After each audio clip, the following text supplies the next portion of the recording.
How to increase low progesterone.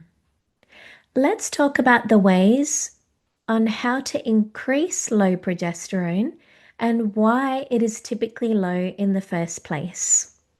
Hello, I am so thrilled to be here. For those of you that don't know me, my name is Michelle Cooke, period and hormone naturopath, natural fertility educator or menstrual cycle chart educator, and emotion release technique practitioner. And I help women struggling with their menstrual cycles have easy, pain-free periods, emotional well-being, and hormone balance. I am the founder and director of Reproductive Wellness, and I see patients both online and face-to-face. If you have any questions, please pop them in the comments box down below.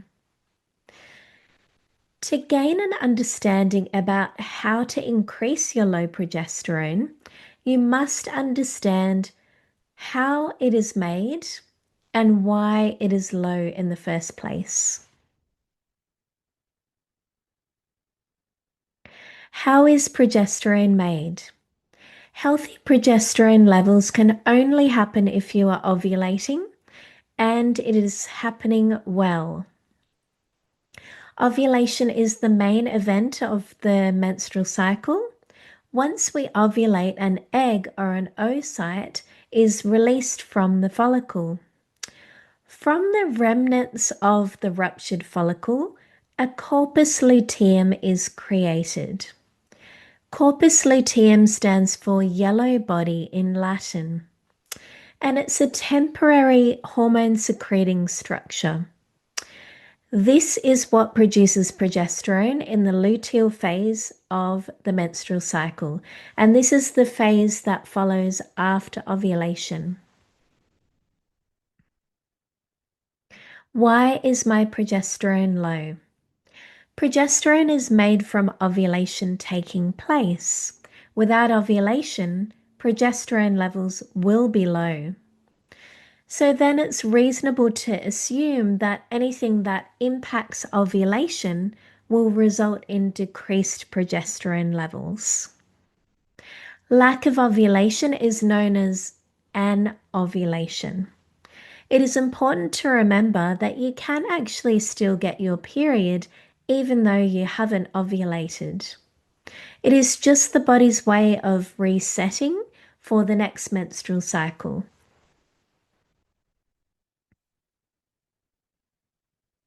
Reasons why your progesterone is low.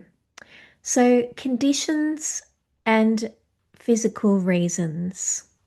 PCOS, so polycystic ovarian syndrome. Hypothyroidism, so an underactive thyroid. Perimenopause, which is the prequel to menopause. Menopause. Hyperprolactinemia, so this is a high prolactin level. Luteal phase defects. Nutrient deficiencies, so a lack of the essential nutrients required to actually make or balance your hormones. So things like zinc, iron, iodine, magnesium, and B vitamins. Low cholesterol, because cholesterol is actually a building block for our hormones and it's required to make them. Undereating, fasting, excessive exercise, eating disorders.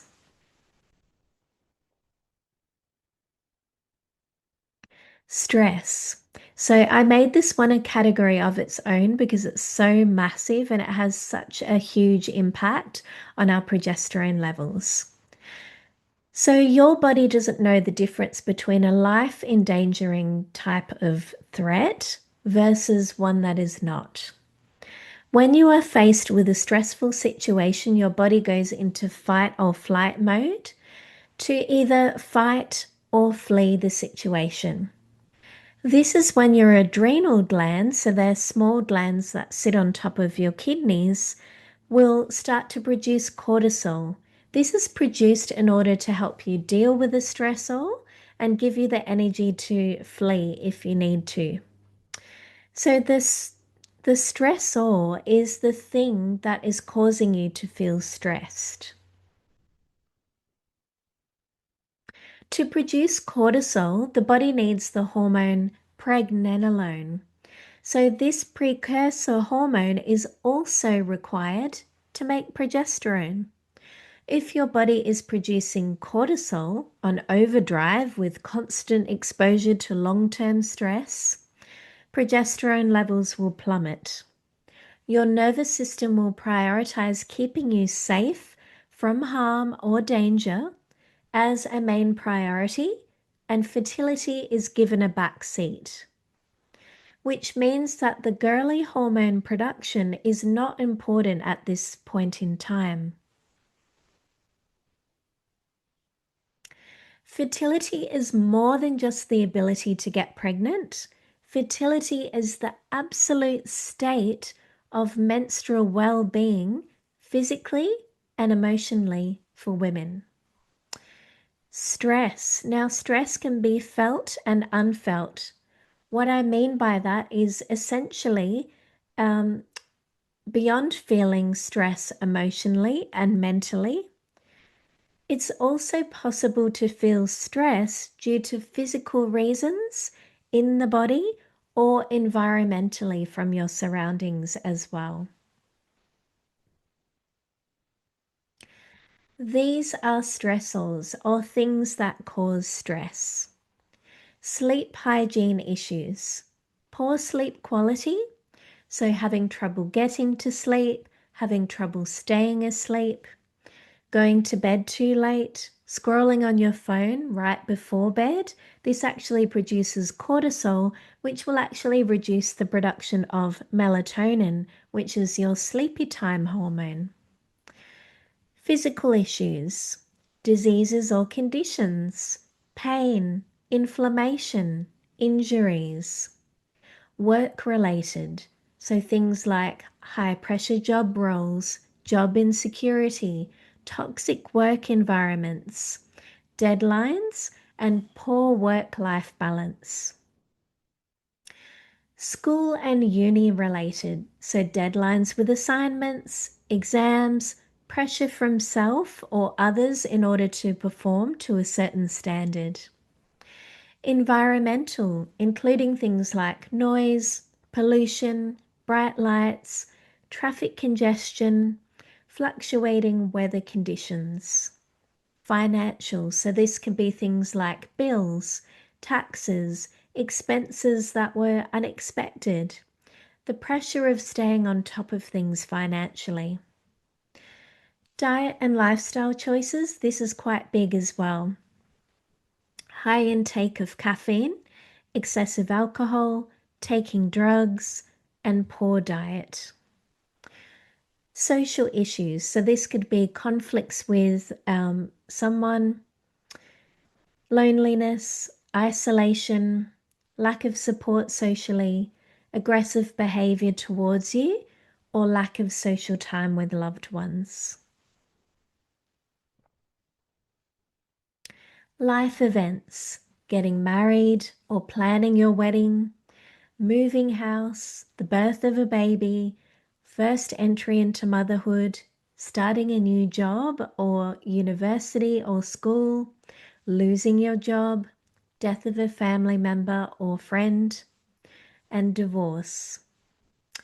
Personal behaviors, things like poor boundaries, perfectionist tendencies, people pleasing. How to increase low progesterone. Number 1, stress management techniques. Reduce stress by doing things like Pilates, yoga, Qigong, meditation, a gentle stroll in nature, run a warm bath, breath work, so breathing in for the count of 4 and out for the count of 4 and doing a few rounds.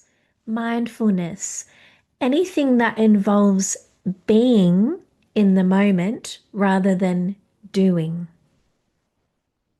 Number 2, ensure good sleep hygiene. So no scrolling on devices at least 1 to 2 hours before your bedtime. Get to bed between 9 and 11 because 1 hour during this time is actually worth two. Use dim lights to wind down your body and start helping to produce that melatonin. Blue light blocking. So you can wear blue light blocking glasses if you need to be on your laptop late at night. This will block the blue light. Any blue light will actually encourage cortisol production, which will impact melatonin production, which is required for sleep. You can also set a blue light filter on your laptop and on your mobile phone as well.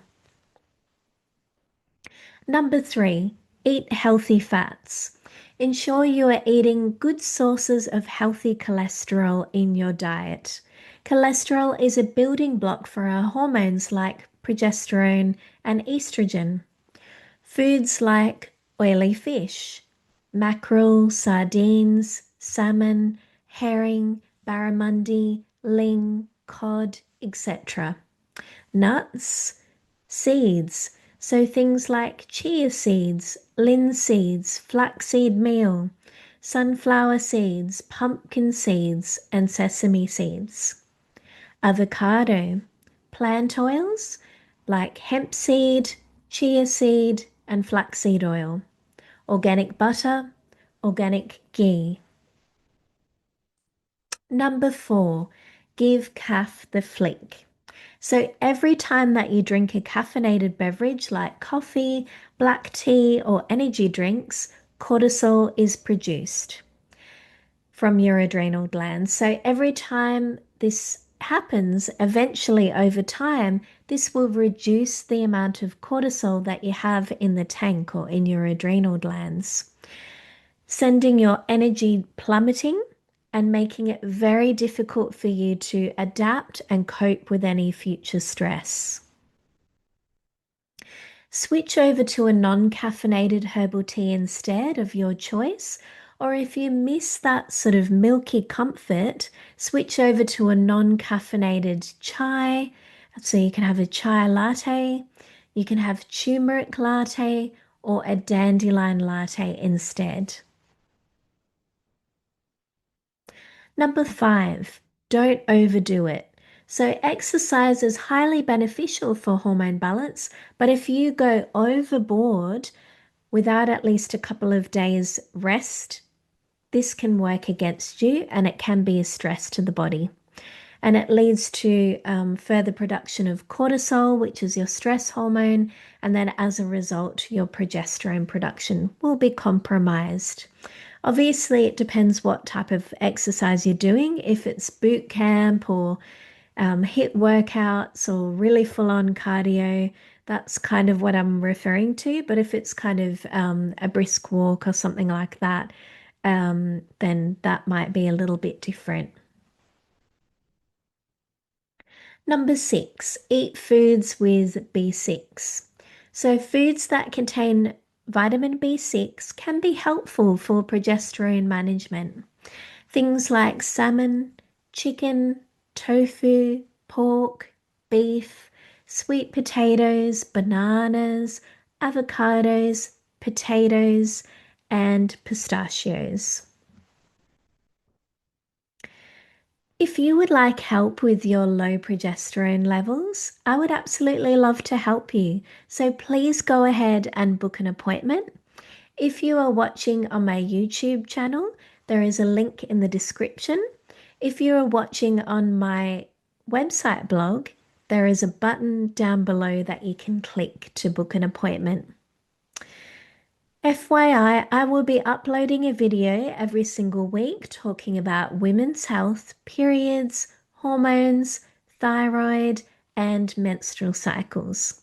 Make sure that you stay tuned for the next video. If you are watching on my YouTube channel, be sure to like and subscribe and hit the bell icon so that you don't miss any future videos. Thank you so much for watching. Bye!